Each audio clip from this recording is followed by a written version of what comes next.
everyone. Oh my gosh, okay, I'm not too nervous because everyone looks very, very dark from up here. So good to see you guys. My name is Urooj. I am a physician, a filmmaker, and an advocate, and also sort of a public official and a congressional staff member for a congressman running in Illinois. And today I'm going to talk about what the word disruption means.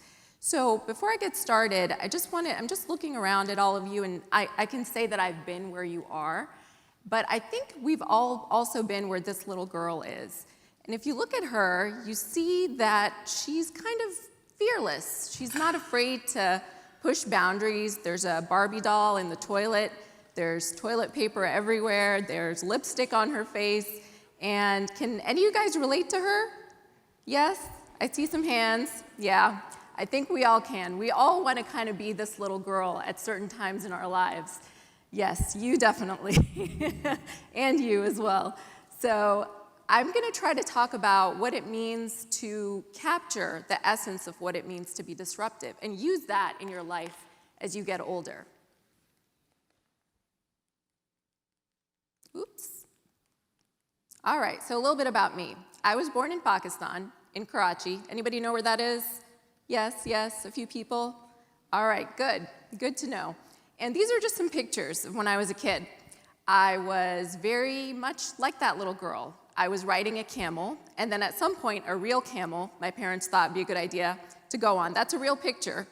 And that's my mom and dad. They're here in the audience, and I'd like to ask them what they were thinking at that time. But anyway, this was a really fun time in my life, and something that I'll always remember and cherish. And at some point, we moved to the United States. I was about 7 years old. And we grew up in a little town. I grew up in a little town called Columbia in Adair County. Anyone familiar with Columbia? Heard of it? Yes? All right, cool. Anyone from Columbia? From Adair County? Oh, man. All right, well, that's all right. Anyway, so this is kind of a little bit of a backstory of my own kind of personal scrapbook and what caused me to take a path that was a little bit different than what's traditionally known in today's society. So as I grew up, after about the age of 7, I am exactly where you guys are. I was going to school, I was learning, I was a good student. I was natural at some things, had to work hard in others. And while that was all great, what happens when you go down that path is you develop a type of structure that you have to follow.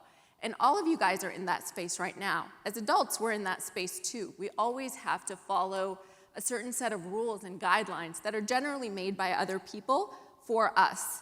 And while that's wonderful, I want you to start to think about what happens when you look outside of those boundaries.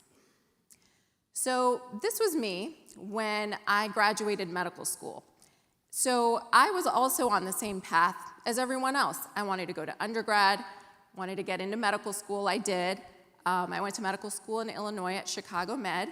I was planning on doing residency and then practicing, as everyone else did.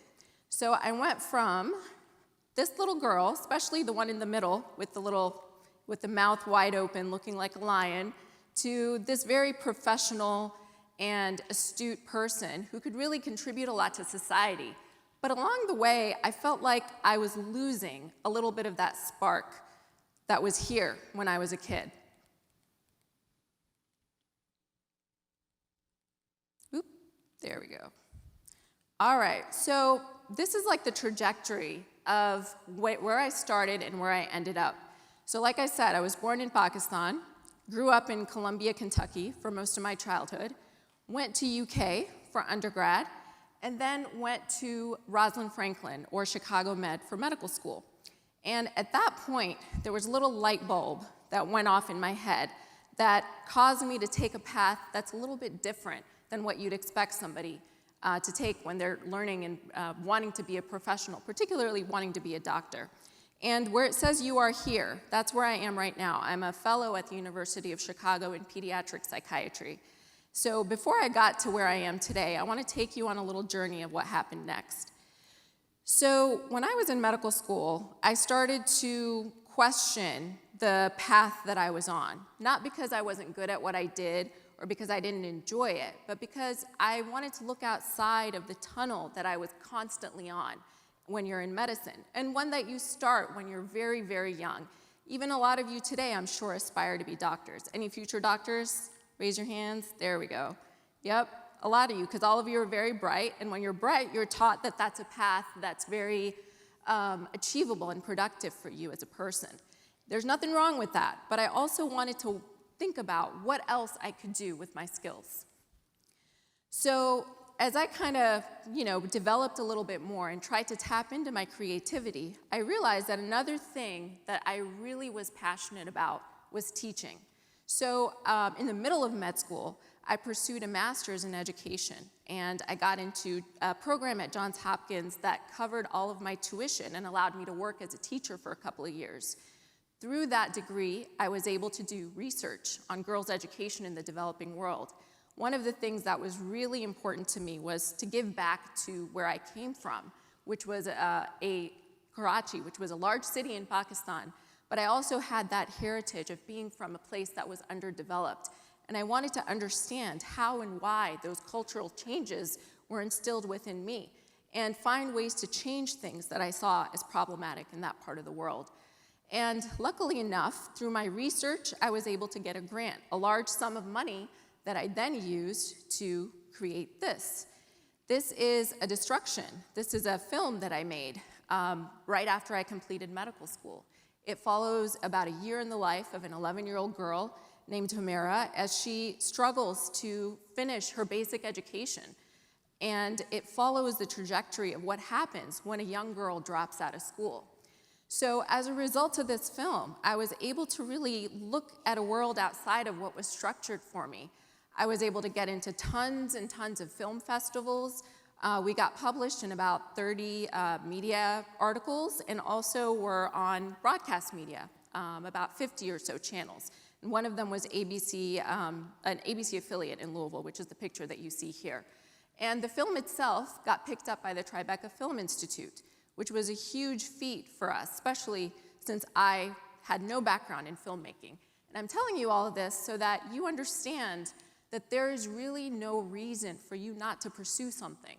Even if you don't have an educational background in something, if you don't have a vocational background in something traditional, that doesn't mean that you can't attempt it. And this is proof of that right here. So I want to kind of talk a little bit about advocacy, because that's the umbrella term that I'd say signifies everything that I've done so far in my life. As a result of my film, as a result of my research, I tried to champion girls' education and trauma literacy in the developing world. And as I was progressing through my residency and my fellowship, I got elected to a national position within the American Psychiatric Association. Now, that wouldn't have happened if I didn't try to look outside of the box. So what I'm trying to kind of communicate is there's a way to be on the path that you guys are on, but also look outside and explore in order to capture the same essence of what you had when you were a kid. As a result of my position within the APA, I try to implement different kind of standards for mental health and immigration and displacement. Because me, as an immigrant myself, and as somebody who learned English as a second language, I wanted to create guidelines for what young people like me really need in the United States, and what we need to thrive and grow and contribute to society in a way that's unique, not just traditional. And as a result of that, I'm in the position I am now, where I'm working for a potential congressional candidate in Illinois. I would not have had that opportunity had I not looked outside of the box. So while I'm very, very proud of all of you and everything that you've done so far, all of the accomplishments that you guys have, which I'm sure there are many because you're all sitting in this room, I want you to try to let go of those definitions of what makes you who you are, and think about who you would be if you could be a little kid again, like that little girl who was just kind of playing around, didn't understand boundaries, didn't have boundaries, but wanted to explore and do things that were a little bit more disruptive. So do disruptive stuff. Look outside of yourself. Don't just follow one path. It's okay to enjoy multiple things. It's okay to try and fail. There's no success without continued failure. So basically, in summary, don't be molded. I know a lot of times, especially as you guys graduate high school, go into college, you'll hear a lot of times people talk about who their role models are, who they want to be molded into, who they want to emulate. But really, can you really emulate anyone? You're your own unique person. You have your own talents. There's no one else that can contribute to the world like you do. So think about what you're passionate about. Think about how you can mold your future career around you. Don't be molded by the confines of what you expect your career to be. Do it the other way around and see what happens. And think about your umbrella term. Mine is advocacy. Everything that I've done so far in my career is under that umbrella. Think about what term defines your own personal interests. And remember that developing your voice requires discipline. It's not just about playing around, throwing things, trying a million things and failing at them. It's about making sure you have a path towards success. And if that path takes 2 weeks or 2 years, it's still very well worth it.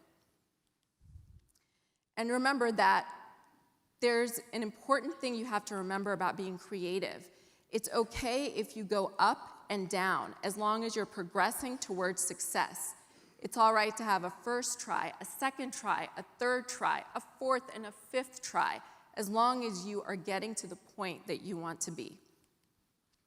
And I want to leave you with this quote right here. The worst enemy of creativity is self-doubt. So don't doubt yourself. Try. Don't be afraid to fail, because failure is really the important and the key factor you need in order to thrive. So last but not least, these are my credentials, something I intentionally didn't put in the beginning of the slide, but this is what, these are my titles. I'm a physician and I have a master's in education. I'm a director, producer of a Destruction. I'm a board member, and I'm the chief of healthcare policy and director of South Asian outreach for the Illinois 3rd District congressional race. Please feel free to email me and connect with me through social media. I'd love to hear from all of you. Thank you.